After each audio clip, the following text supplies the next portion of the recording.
Castros have absolute power, no question about that. But the very fact that it's not about Fidel himself or Raúl himself offers insight into the notion that the Cuban Revolution was more about transforming Cuban society than about any single individual. So he may give 3-hour stem winders and like to be the center of attention, but he basically said, do not turn me into an idol that people should worship.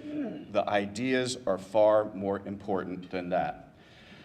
So what comes through in Cuba is not necessarily the power of Fidel or Raúl, even though they have tremendous power, but the deep sense of history they have as a country that has always, to them, been under the thumb of a foreign power. And that's very important because it predates Fidel Castro at that moment in time. And to them, in effect, their revolution was their way of saying, no más, no more, no más. This has to stop. You have to remember that Cuba was under Spanish rule for centuries. Okay?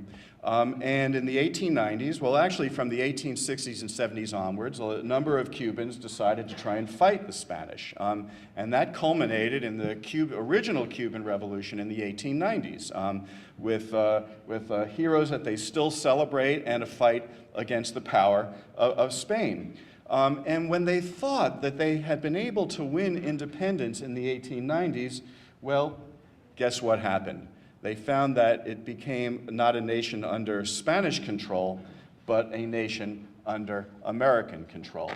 And in fact, in 1903, some of you who may know the history, Cuba, under the pressure of the United States, signed the Platt Amendment, which was the actual agreement between the US and Cuba that gave the United States control of Guantanamo and allowed the United States effectively to intervene unilaterally whenever it wanted to. And here's a little footnote on Guantanamo, by the way. We actually pay a sum of about $4,000 a year to be able to use Guantanamo to Cuba, and the Cubans have never cashed that check except for once when Fidel Castro said it was a mistake. But for the Cubans, the Platt Amendment became symbolic because they lost part of their land, okay? It gave the US the right to intervene anytime. And for them, they believed that US economic and government interests, and to some extent, they would say even organized crime, ran the island for decades, installing at times very, very harsh dictators who answered to their United States masters and not to the people of Cuba.